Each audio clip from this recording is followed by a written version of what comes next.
and welcome to Easy English Classroom. Today we are going to explore one of the most important writing skills you'll ever need. How to write a report. Reports are used everywhere, in schools, universities, businesses, and even in government organizations.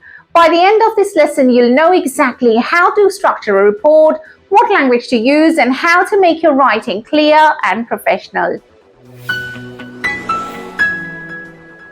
So, what's a report? A report is a formal document that presents findings after an investigation, observation, or research. Unlike essays or reviews, reports are not about opinions. They're about facts, evidence, and clarity.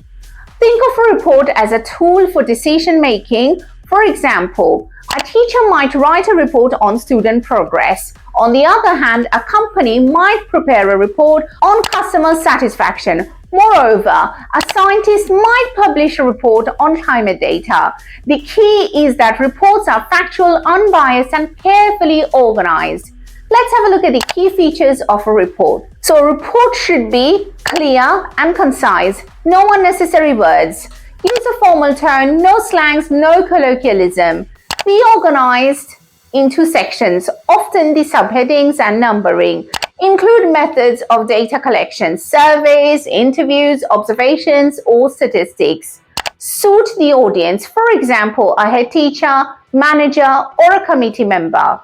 Imagine you're writing a report for your university.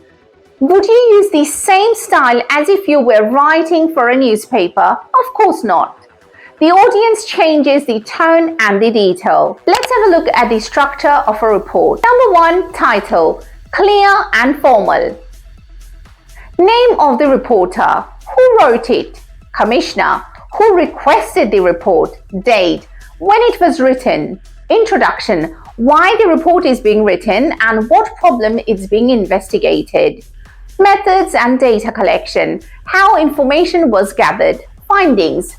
What the evidence shows. Recommendation. What should be done next? And at the end, conclusion, a summary of the whole process. Think of it like a journey. Title, introduction, evidence, recommendation, and at the end, conclusion. Example report.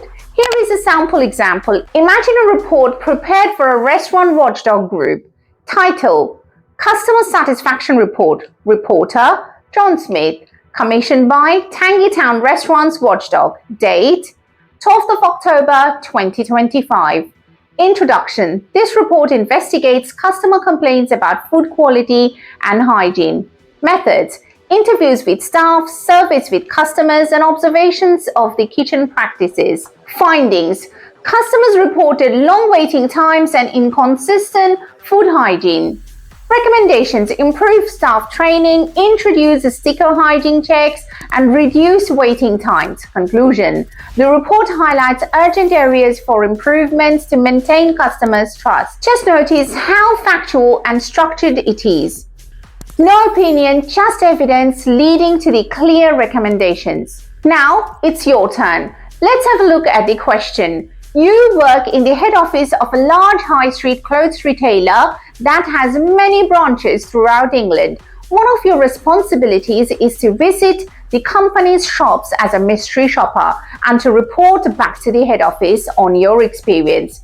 Your task: write a report to give to your manager about your visit. Your report should include details of your visit, appearance and tidiness of the store, availability of staff to help you, customer service skills and attitudes of the staff, stock availability. We suggest you write about 300 words. Now, pause the video, jot down a quick plan, and then continue. Reports might sound formal, but they are powerful tools. They help people to make decisions, solve problems, and improve the system. Whether you're in school, university, or the workplace, report writing is a skill that will serve you for life. And here is a thought. Good communication is a bridge between confusion and clarity. Which side of the bridge are you on?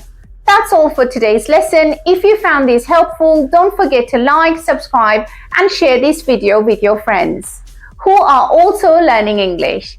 Join me next time for more practical English skills.